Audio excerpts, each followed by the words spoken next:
Let's take a look at the probable best deck in the format of Darkness Ablaze. It is Eternatus Vmax.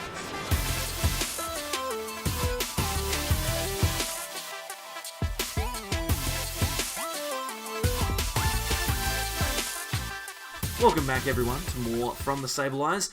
I'm Mitch, and today we're going to take a look at one of the best cards coming out of this set, Eternatus Vmax. It looks poised to be the best deck in the format. I mean, it's so powerful, it's so strong. You've probably seen other deck lists floating around on YouTube and the internet because so many people are hyped up about this, but we thought we'd give you a little bit of a different one. We're going to feature Weavile in this, so we'll see whether we can get that to work out for us. So we'll take a look at the list in just a second.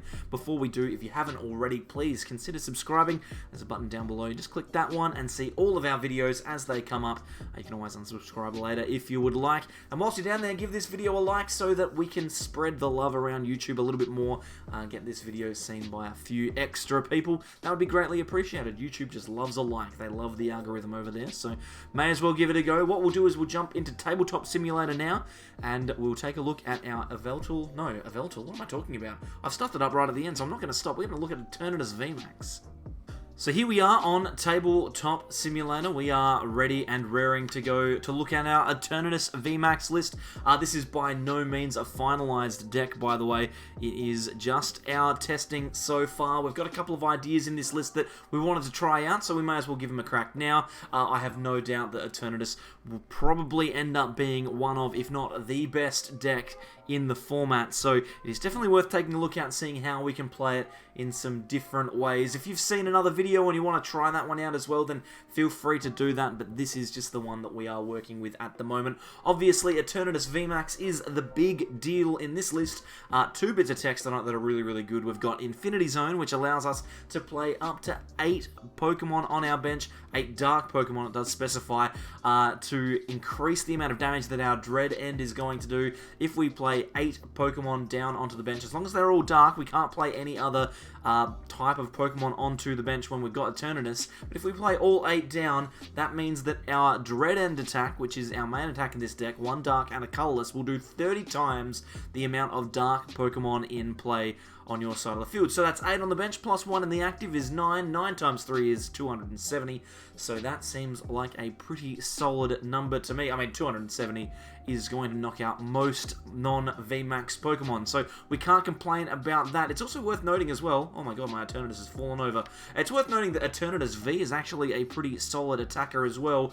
We have Power Excel here for 30 damage for a colorless. We can deal tiny little bit of damage and then attach 1 dark energy from our hand to one of our bench Pokemon. So we can accelerate our attachments as well, which is really, really strong. So in concept, this core attacker is pretty solid, but now we need to find some Pokemon to put on the bench. Now, this set has given us a really, really solid dark Pokemon.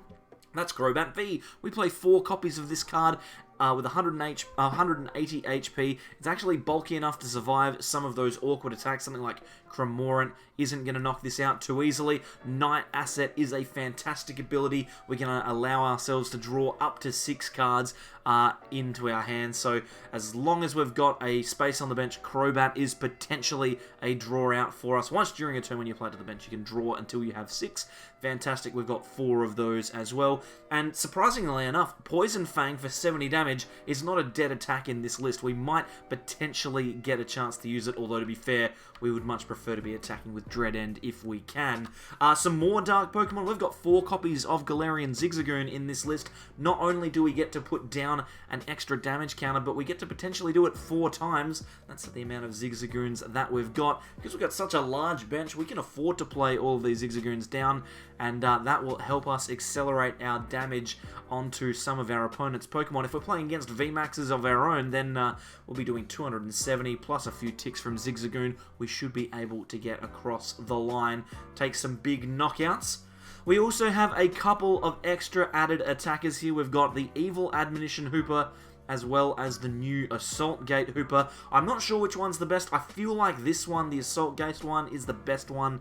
to have at the moment. Assault Gates does 90 for 1 darkness as long as this Pokemon was moved into the active spot this turn. So if we are moving into the active spot, then Assault Gate will do 90. If we don't, then we can't do anything. Obviously, Evil Admonition doesn't have that criteria, but it does 10 plus 20 for each ability on your opponent's side of the field. It's kind of awkward because this Hooper doesn't quite get to 90 as easily as this one does. Obviously, if you're playing against something like Eternatus, then this Hooper is very, very powerful, but at the moment I'm still tossing up, is it better to just get the guaranteed 90 damage, or does Evil Admonition do the job? I'm not entirely sure. We also have a 2-2 line of Weavile GX. This is an interesting little tech that we've put in here. I don't know if it's required, but it can be quite interesting. So it's definitely worth a bit of a test. Shadow Connection means that you can move your energy around from your Eternatus Vmaxes and start attacking with some fresh ones. Because of Shadow Connection, we can potentially attach something like a high Darkness energy to our active Eternatus, retreat, put 2 basic Dark energy from our other Pokemon onto a fresh Eternatus and start attacking. So it kind of gives you a semi-reliable way of healing, I suppose. You can move that damaged Pokemon to the bench and make it a little bit more difficult for your opponent. I'm not sure whether the Weavile is really required here.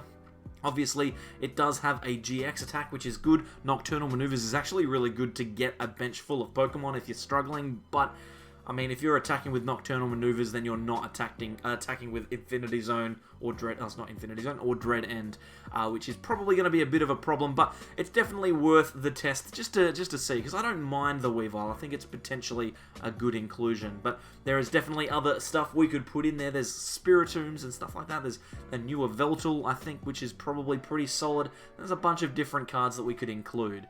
When it comes to our trainers, we need to find all these Pokemon. We've got so many Pokemon, we need to find them all. So we're going to go with 4 copies of Quick Ball here. That's obviously the most efficient search card in the game. We then have 3 copies of Pokemon Communication so that we can shuffle some of our Pokemon back into our deck. This is actually one of the only ways we can guaranteed search out Eternatus Vmax. So Pokemon Communication will do the job for us there. And then we also have a couple of Great Ball. We've got 4 of them in the list because with so many Pokemon, we are so likely to have Pokemon on the top 7 cards. We may as well check and see. So Great Ball, good option. Not super reliable, but it's going to find your Pokemon most of the time. We also play 4 copies of Scoop Up Net. This will allow us to pick up things like Hoopers if they're in the active, maybe even a Sneasel as well, but mainly Zigzagoons so that we can get those extra damage ticks down. With 4 Scoop Up Net and 4 Zigzagoon, that's a potential 80 damage that we have in our deck at any point. So if we are able to get an attack off with an Eternatus Vmax, we should realistically be able to finish that off at some point with some Zigzagoon ticks. We also have a couple of Switch in the list. Even though we do have the high Darkness energy, it is important to have at least one way to guarantee that we're going to get out of the active if something like a Crobat or a Weavile gets stuck up there. So a couple of Switch cards, pretty solid as well. Our final items, we've got 1 reset stamp. If our opponent takes a knockout on, say, an Eternatus and a Hooper, we can stamp them to 2 and try and get the game from there. We're not actually at too much risk of discarding this one-of stamp either. We only play 2 real discard cards. That's Professor's Research at the top here. We don't really play any other way that we're going to discard our hand, apart from obviously Quick Ball, which we can guarantee that we don't choose the stamp anyway. So it's pretty solid, just the one-of. Same for the one-of Great Catcher. Obviously not quite as powerful as it used to be. Great Catcher is obviously a bit weaker because GX Pokemon aren't around as much. But if you are able to gust up maybe a Dedenne, maybe an ADP or something like that, then this Great Catcher will be more than useful. More Gust, we've got 3 boss in the list. With supporters, we don't really need to run as many draw supporters because we've got the Crobat now, right? So we can use that to draw cards. That means we're more likely to find our Gust, which makes this Dread End so much more potent.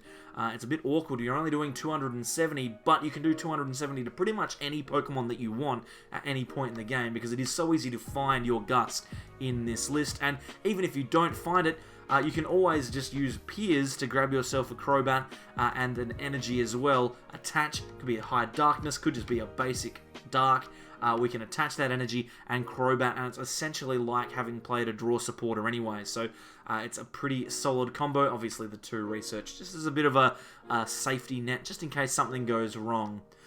Finally, our stadium here, our only stadium in the deck at the moment is Black Market. This one is really, really good. It means that Hoopers give away no prizes, which is obviously super, super strong, but an Eternatus Vmax getting knocked out and only giving up 2 prizes is a pretty good deal if you ask me. So Black Market, if you can get that to stay in play for a few turns, you can probably get yourself a win, because it's just so difficult to get to 340. If you're not taking 3 prizes when you get there, then you're probably in big trouble. Finally, we've already spoken about it, high darkness energy. You attach this, provides a dark, and you get to retreat for free from the Pokemon that has this energy attached. So it's a free pivot. That's why we don't really have too many more switches. I mean, we've got Switch and Scoop Up Net, but the high darkness energy should cover us. This one cannot be moved with Weavile. It's important to remember. So you need to make sure that you're attaching this one to a Pokemon that you want to keep it on, because it will stay there forever. The 6 plain dark energy, though, they are able to be moved around with that Weavile, so you can attach them pretty much anywhere. It allows you to be a little bit more flexible with your attachments if you are feeling a little bit awkward. Means you can attach these early and then Crobat for some extra cards, because you know that you're going to be able to get them back at some point with Weavile anyway. So this list is really, really good. I like it a lot. It's probably not the best Eternatus list that's going around, but it's definitely worth testing out. Dread End is obviously a really good attack. This is going to be the card to get out of this set. Well, I mean, apart from this one, you get the Crobat and then the Eternatus. Every time I move, this Eternatus gets more and more tilted. How very strange. But yeah, like I was saying, Eternatus and Crobat, if you can find copies of these cards in your Darkness Ablaze packs, then you are doing pretty well.